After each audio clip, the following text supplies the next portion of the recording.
coming up on Marriage Today with Jimmy and Karen. I want to be around people who believe in me. I want to be around people who focus not just on themselves, but also on me.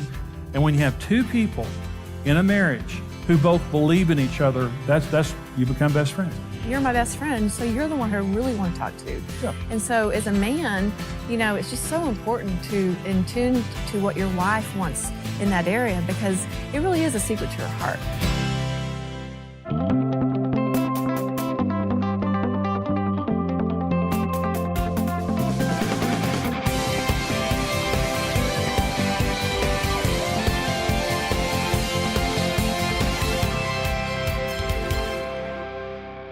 So I want to talk about a couple things. The first is I want to talk about steps to being best friends with your spouse. Here's developing a friendship with your spouse, and here's how you do it. And the first is to be faithful. Now this is Proverbs 17:17. A friend loves at all times, and a brother is born for adversity. Okay, this is Proverbs 18:24. A man who has friends must himself be friendly, but there is a friend who sticks closer than a brother. Now, friendship is mostly developed or lost in hard times. Okay. Good times are great. When we're friends and things are going great, that's great, that's good. But when hard times hit, you will either gain my friendship more or lose my friendship more for what happens in hard times. Now, Karen and I, our marriage got healed, and the Lord miraculously healed our marriage, and people started coming to us for marriage counseling, and I came on staff at the church. So I was speaking in front of people. I'd never done that before. I was terrified of that, of every issue I was. Well, I lost my friendship with Karen. Karen became the enemy.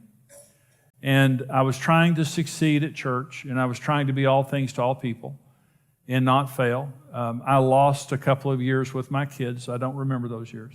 I have vague memories of those years, but I don't remember them very well. And the only thing I remember was just working my tail off, trying to not fail. And the motivation was fear. It was 100% fear. And I would come home at night, and Karen's a great woman. She's just a great wife. But I would come home at night, and what I wanted her to do when I came in at night was say, "You poor baby, you've been fighting evil all day. You come in here and you don't lift a finger. We got you taken care of." And that's what I wanted. Okay, but that's not what happened. And I would come in the house, after a 12 to 14 day at work, 7 days a week. And she said, "I need this, Brent needs this, and Julie needs this." And it grated on me. And I thought, I am trying to pastor a church. I'm trying to minister to people. I've been visiting the hospitals. I've been counseling. I've been doing funerals and weddings. I've been preparing for messages and all this kind of stuff. And so she would just stand there and look at me. And I was exhausted. I was just gone. And she would just look at me like, "I need this. Brent needs this, and Julie needs this." And I thought, "Sister, you're persecuting the Lord's anointed. God's going to strike you dead. And you better watch it." Oh my gosh. So we started fighting about that. And I started sleeping on the couch. And I just thought, I'm tired of that nonsense. And I was very self-righteous about it. I was very self-righteous. And I was praying. The third night on the couch, I was praying. And I was praying for Karen, for God to change her hard heart. And I was laying there on the couch, and I said, "Lord, I pray that you'd help Karen, because she's wrong." And here's what the Lord said to me. He said, "You have communicated to Karen in real terms that the church is more important than she is. Now you repent." And I said, "Get behind me, Satan." But when it's the Lord, So I went into the bedroom, and Karen was in bed, and I said, "Karen, I'm sorry." And she said, "What?" And I said, I need to leave the church. I'm not prepared. I've never been to seminary. I don't know what I'm doing. I'm terrified.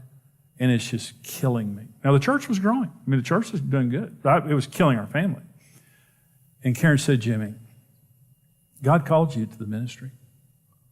Just don't turn your heart away from us. Just come home and be at home." And so I stayed working for the church, and I went to the elders, and I said, help me. Help me to not be all things to all people. Help me to cut back. Protect me, because I'm burning out. I'm no good at this. And all this stuff. Well, they did, but here's my point. I wasn't faithful to my friend, but my repentance to her was one of the things, because I was deeply repentant, and I changed. I changed everything after that.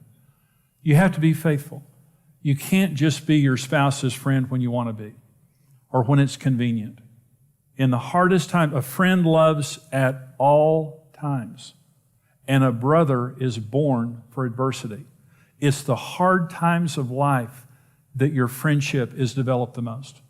It's the hard times in life where the trust in our relationship is developed the most. That's when we have to pay the most attention. And if we've made a mistake, that's where we have to be careful to go back and make it right. The second foundation of friendship is believing in each other. And this is what it says in James 2. The scripture was fulfilled which says, Abraham believed God, and it was accounted to him for righteousness, and he was called the friends of God. Best friends, you'll never be friends with someone who doesn't believe in you. And so, did you know, by the way, one of the reasons for marriage is that it brings us both to our full potential? That what we do for each other is we both release the potential in our spouse. Let me give you an example of this. The number one need that a woman has is security. And a woman becomes in an atmosphere of security. A good husband is a good greenhouse. He provides a nurturing, protective environment for his wife. Well, when Karen and I got married, I never considered her calling. I never considered that, because I was a chauvinist. I didn't believe that women were as important as men. And so I believed in Karen. I loved her physically, and I loved a lot of things about her, and I praised her for that. But because of the environment that I created for Karen of insecurity, she never became. So one day I'll stand before Jesus and give an account for what I've done for Karen. And understand this. Every husband is God's partner to bring his wife to her full potential. But in order for that to happen, you have to believe she has potential. You have to believe that God made her in her mother's womb to do something special, whatever that is. And as a husband, my job is to be God's partner, to find out why God created Karen and to believe in that. In other words, if I don't get mine, she's going to get hers. More important than me getting there, I want to get her there. I want to make sure that my wife understands if she's a stay-at-home mom, if she's a teacher, if she's a nurse or a doctor, if she's an astrophysicist, I want her to know that it is very important for me that she gets where God created her to be, that I believe in her. And that's what heals women. What scars women is for them to be lesser, not believed in, have to fight for everything that they get.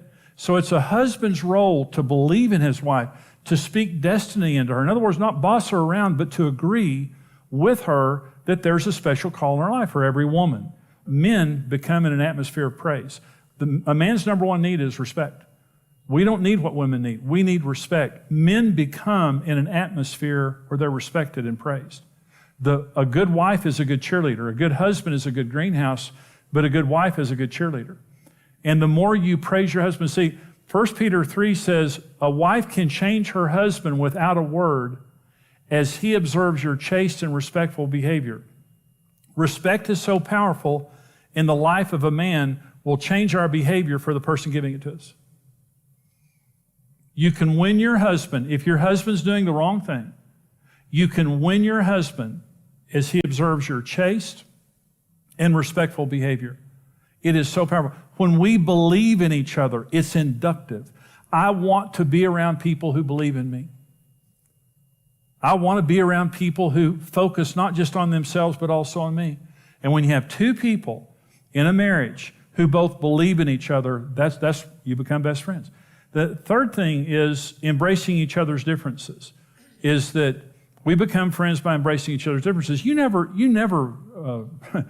have a friend who criticizes you all the time and who rejects your differences. Now, if you married someone normal, they're not like you. Now, that doesn't sound good, but it's right.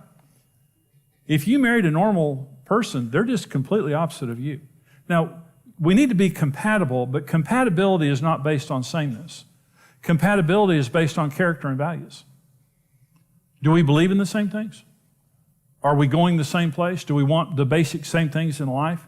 That's what makes us compatible. But even if you're very compatible, if you marry your perfect soulmate, you're just completely different than they are. And there's 3 types of differences in marriage. There are rejected differences, there are tolerated differences, and there are celebrated differences.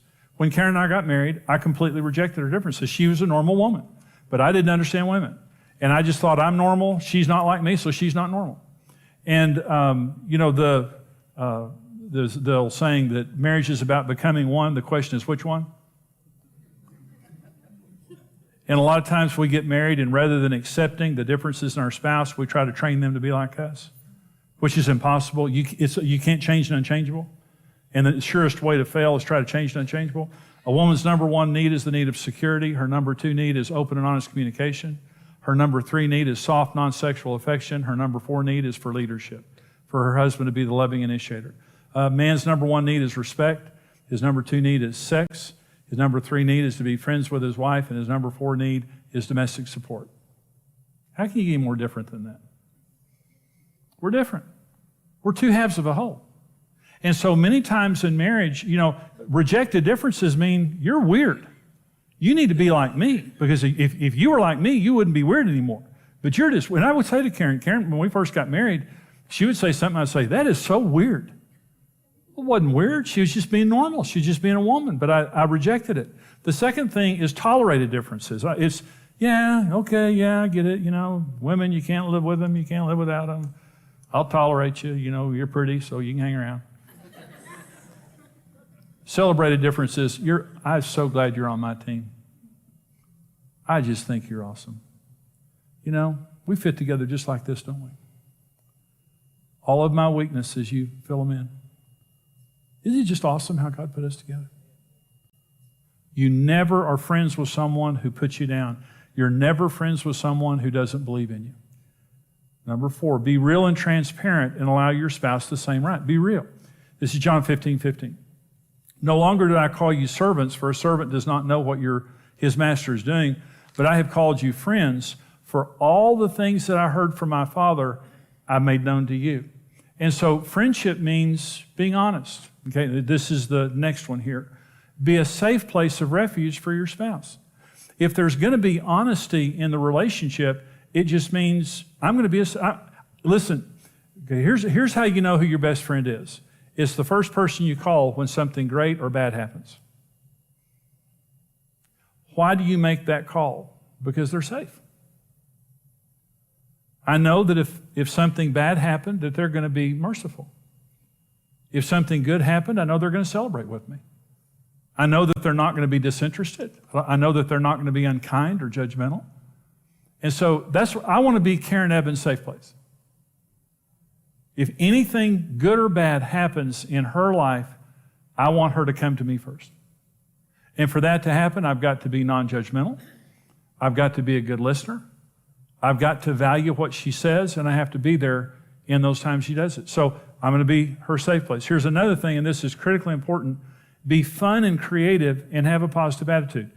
Proverbs 18:24, a man who has friends must himself be friendly. Now, I do a seminar called Sex, Love, and Communication, and in there I do a teaching, and it's called the fun factor. Now, this is an interesting thing.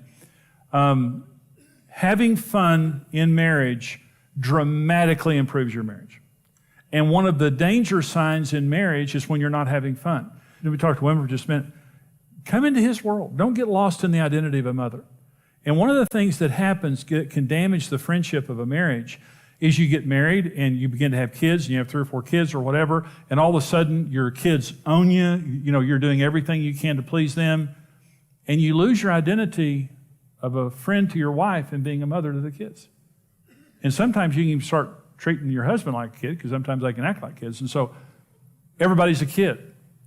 And all of a sudden, you're lost in the identity of a mother rather than being your husband's best friend. And one of the most important things is to have fun with your husband and to go into his world, to find things that you enjoy doing together. But I told the story recently about a couple that their marriage was healed because she went deer hunting with him. And she didn't deer hunt. But their marriage was in trouble. And she said to her husband, he was going deer hunting, can I come with you? And he just turned and looked at her like, sure, you can come with me. We love that. We love that. And it doesn't have to, women a lot of times, they consider a date something that you really worked hard on. But a man, it's a date if we jump in the pickup and go down to 7-Eleven. I mean, it's just being with you is a date. Just being in your presence, having fun and hanging out, that's a date. So you work hard at having fun. The last thing is bearing each other's burdens. This is Proverbs 17:17. A friend loves at all times, and a brother is born for adversity. Galatians 6 says, bear one another's burdens and so fulfill the law of Christ. Well, that's what friends do. So when Karen and I wake up in the morning until the time we go to bed, and this is the truth, we serve each other. That's all we do. I do the stuff I'm good at. Karen does the stuff she's good at. And we serve each other all day long. We bear each other's burdens. And so physically, I've got an office at home, and Karen will call me and say, I'm coming down the street, I've got groceries. You know what that means?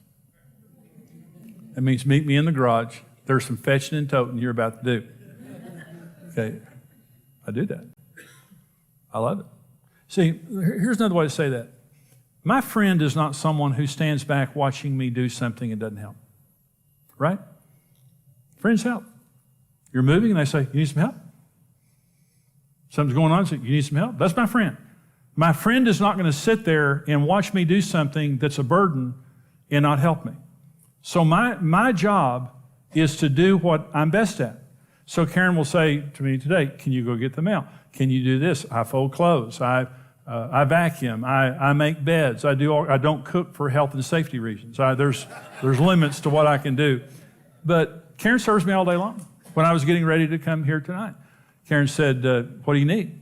And I said, would you mind doing this and this? No. She goes and does it.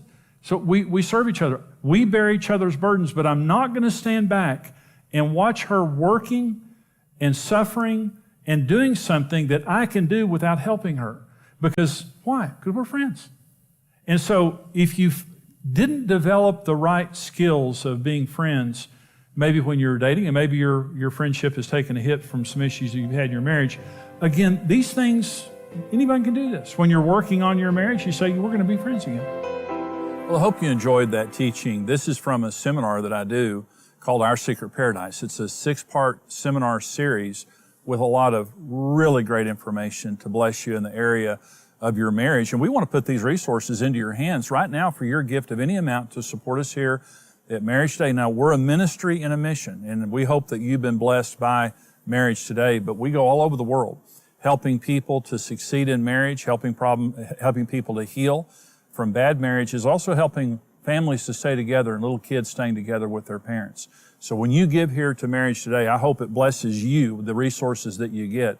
But understand you're blessing a lot of people. Right now, for your gift of any amount, we're going to send you the CD single, The Secret of Building a Lasting Marriage. It's a great teaching, and you can either have it on CD or an MP3 audio download. It's your choice with your gift of any amount, and the information is there on your screen of how you can get it. Also, with your gift right now of $55 or more, we'll send you the full 6-part CD series, Our Secret Paradise, with the book, Our Secret Paradise. For your gift right now of $90 or more, we'll send you the full DVD series along with the book, Our Secret Paradise. This is great information. It can save your marriage.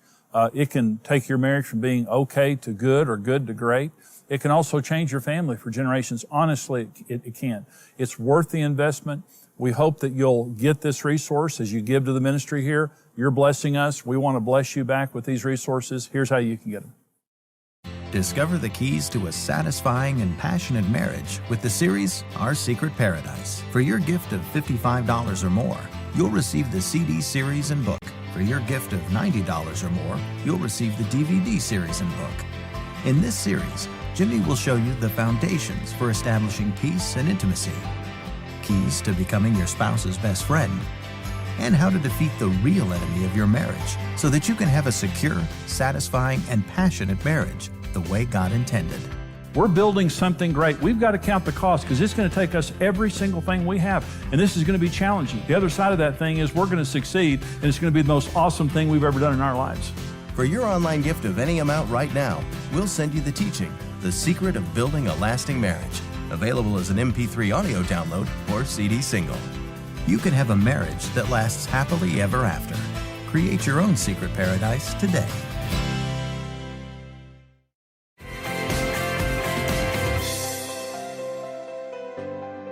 Well, this program today is on being best friends in marriage, which is huge. It's really the bedrock, Karen, the foundation of your relationship. And really when you're dating, the purpose of dating is to establish a friendship. That's what we did. Yeah.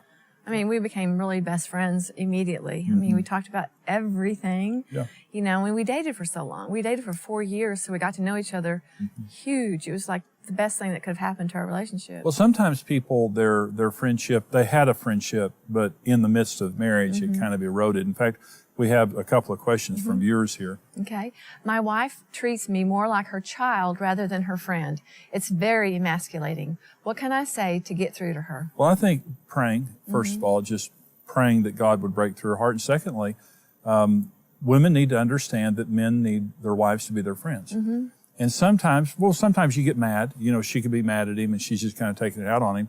Or she's kind of become more of a mother than a wife. You I know, was going to say, it's a mother thing. yeah, and so he's kind of annoying her, and rather than focusing on him and their friendship, she's focusing on the kids, and he's not, doing what Well, and I she think wants it him to helps do. if the woman brings the man into her world, as far as like, if she's treating him as a child, it's probably because she hasn't stopped and thought, okay, he's my partner. He's not my, child. And, just find ways for him to be involved in the same things you're involved in. Yeah. Where you see each other as co-equals instead of the mothering, I do this well, so I want you to do it like me. Right, and respect is a man's number one need. But another important need to men is for their wives to be their friends. So that it really it's kind of a double sword here, double-edged sword. She's disrespecting him and not being his friend. And so I think that talk to her, but it's something that I think women need to understand, that they need to, respect their husbands and put them first. Karen, let me read you this question. Okay. Karen, how do you get your husband to open up? I want him to talk more and share with me. Well, you and I went through this because, you'd come home tired from work and it's just like, I need to talk. You have little kids. I thought you were nosy. And I wasn't. And so, but I am kind of, no, that's okay. But anyway, it's just that time to be able to talk. I mean, a woman needs that. That's why we have girlfriends. Sure. But her best friend, you're my best friend, so you're the one who I really want to talk to. Yeah. And so as a man, it's just so important to in tune to what your wife wants in that area, because it really is a secret to her heart. To be able to communicate. Open and honest communication is one of a woman's most important needs. To be able to communicate with each other and to share each other's feelings. And even as a guy, you may be bored, and there's times I've said, you're checking out, I'm talking. Yeah. You still need to stay engaged, Well, it's not one of my major needs, but I enjoy it. I didn't back then. But when we began to talk, it really was enjoyable to me. Okay. But the other thing is, it doesn't matter if I want it or not. It matters that you need it. Exactly. The secret of being friends is meeting a need in your spouse that you don't have. Because most of our needs are different. And sometimes we think, well, if I had a good marriage, if I married my soulmate, they would need everything that I do. That's not true at all. And so when you need to talk, this woman's saying, how do I get my husband to open up and talk? The number one way to do that is to, well, first of all, meet his needs. Come into his world, meet his needs. But tell him, honey, I need to talk. I need to, and honestly, we have resources that help. Marriage on the Rock is an example of this. Our Secret Paradise, the resource we're offering right now, talks about, how to open up to each other and how to develop intimacy in your relationship. And so we're almost out of time here, but again, this program is on being best friends. Karen and I are best friends, and our friendship is the foundation of our relationship, but we work at it. It's something that we have to work on to keep it the way that it should be. When you watch this program, I hope that you're blessed. I hope you're helped. Our passion and our mission is to take this message of hope and encouragement for marriage and take it around the world. Right now, we're broadcast into millions of homes in North America and over 200 countries worldwide every day, multiple times a day. And when you stand with us financially as a partner of Marriage Today, you're helping us. Hopefully, you're getting blessed by it as well. But you're helping us to go across America and around the world, giving millions of people hope and help for their marriage and keeping little children together with their parents. There are thousands of children together with their parents because someone like you supported us. The information is there on your screen of how you can write us. You can go on our secure website, or you can call us and give your most generous gift. Thank you for all of you who stand with us financially. We pray God's blessing on your marriage, your family, your life. Again, I hope that this program has been a blessing to you. Thank you for joining us. Come back next time. Bye-bye.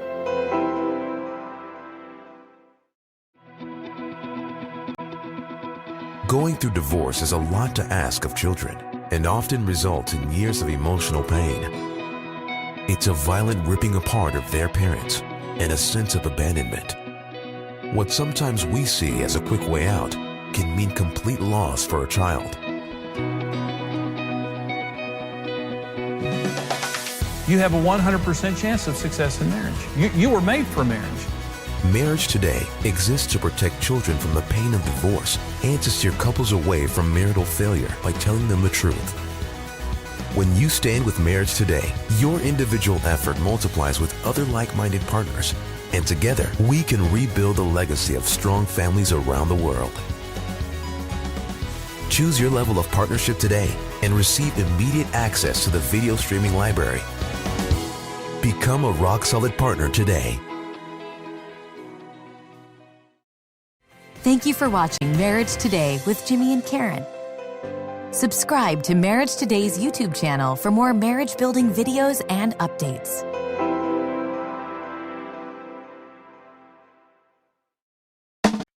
Whoa, whoa, whoa, oh. I was chasing distant skylines, running far from where you stood, thinking if I had it all then maybe life would feel like it should. Every road kept pulling forward, every dream was somewhere new,